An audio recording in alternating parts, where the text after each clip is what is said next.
Bonjour à toutes et à tous, bienvenue au sein d'Ophi Invest AM pour cette nouvelle vidéo hebdomadaire.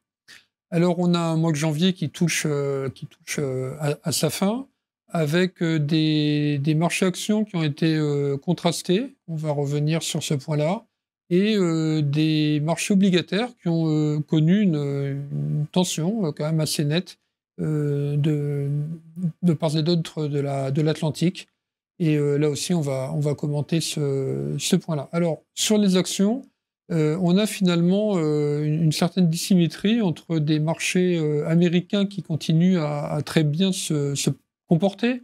On a S&P 500 qui, dans la semaine, a atteint son plus haut historique, et des marchés européens en légère baisse, très légère baisse, puisque au moment où on se parle, on a un Eurostock 50 en baisse d'environ 1,5% depuis le début de l'année, un CAC 40 à peu près qui baisse dans les mêmes proportions, donc vraiment une toute petite consolidation.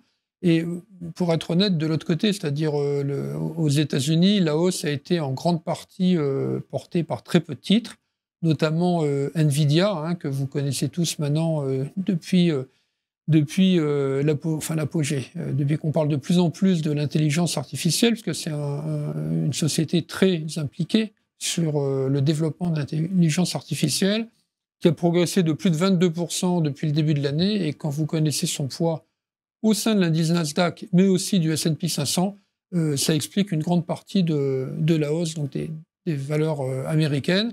À noter que Nvidia, depuis 4 ans, a vu son cours de bourse multiplié par 10. Voilà, donc ça interpelle évidemment, mais Nvidia, comme les autres, les 7 magnifiques, hein, continuent à tirer les indices, qui, sans ces valeurs, auraient un comportement un peu similaire à ce qui se passe en Europe.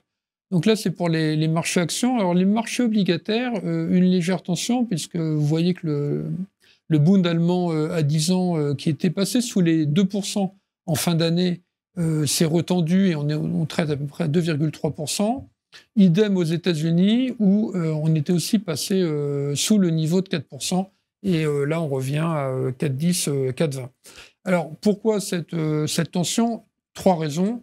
En première raison technique, hein, c'est que la fin de l'année, il y avait eu beaucoup d'investisseurs qui avaient voulu s'investir en considérant qu'à long terme, les taux seraient plutôt sur une pente descendante, les taux long terme, et ne voulaient pas manquer le mouvement.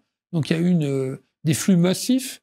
D'ailleurs, le corollaire, c'est qu'il y a eu aussi des flux massifs sur les actions, puisque plus les taux baissaient, plus les actions étaient attrayantes en termes relatifs. Donc ça, c'était le premier facteur. Le deuxième facteur, c'est des discours des banquiers centraux un peu moins accommodant que ce qu'on anticipait.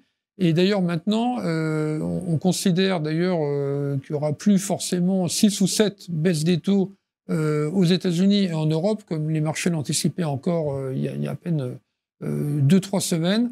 Mais on est en train de parler plutôt de 4-5 baisses. Alors, c'était si vous nous suivez régulièrement, c'était ce qu'on disait. On ne s'attendait pas à ce que les banques centrales soient si agressives en matière de baisse des taux dès le mois de mars d'ailleurs, et avec autant de baisses. Donc nous, on pensait plutôt que ça arriverait au début de l'été, hein, plutôt en juin, et qu'il n'y aurait pas ces 7 baisses.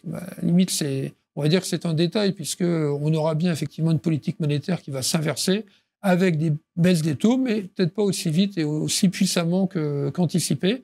Donc c'était un facteur de tension sur les segments plus longs de la courbe des taux. Et puis, troisième élément, c'est qu'on a encore, notamment aux États-Unis, des indices d'activité qui sont très forts et une inflation qui a quand même du mal pour l'instant à rentrer dans le rang. Donc, tout ça fait que logiquement, on a une tension sur les taux d'intérêt. Alors, nous, vous savez qu'on n'anticipe pas une grande variation des taux longs, en tout cas pour l'année 2024. En revanche, on considère qu'à la fin de l'année, on sera pas moins haut que fin 2022. Donc, ça veut dire un 10 ans allemand au-dessus de 2% et un 10 ans américain au-dessus de 4%. Pour autant, à moins qu'il y ait des chiffres inflationnistes très surprenants, on n'anticipe pas non plus de fortes tensions sur les taux. Donc, a priori, on devrait faire un peu de la volatilité sur 20-30 BP. mais finir à des niveaux pas très différents de ce qu'on connaît aujourd'hui. Sur les marchés actions, on est prudent, donc on est très, très, très légèrement positif. On attend une hausse qui ne dépassera pas de toute manière 10%, donc ce qu'on dit single digit dans le jargon anglo-saxon, avec une hausse peut-être de 5-6%, pas beaucoup plus, dans notre scénario central. Mais évidemment, il y a des scénarios alternatifs liés à une extension des conflits géopolitiques, notamment, ou à une récession un peu plus forte qu'anticipée et qui pourrait effectivement engendrer de la volatilité sur les marchés actions. On va rentrer dans la période de publication des résultats annuels. Donc là, ça commence, mais enfin, on va avoir le gros des résultats dans les 2 semaines qui viennent. Ça sera instructif, notamment pour voir effectivement si on affiche les mêmes résultats qu'anticipés encore il y a un mois ou deux. Et puis au-delà de ça, on va scruter les discours des chefs d'entreprise pour voir si les sociétés sont capables de maintenir leurs marges, en sachant que maintenant elles prennent de fouet effectivement toute l'inflation de leurs coûts. Elles avaient répercuté les 2 années précédentes cette inflation dans leur prix de vente. Est-ce qu'elles sont encore capables de le faire avec un consommateur final qui est en difficulté parce que les salaires n'ont pas forcément suivi? Ben là, ça sera l'occasion de les entendre et d'essayer d'avoir des précisions sur ces points.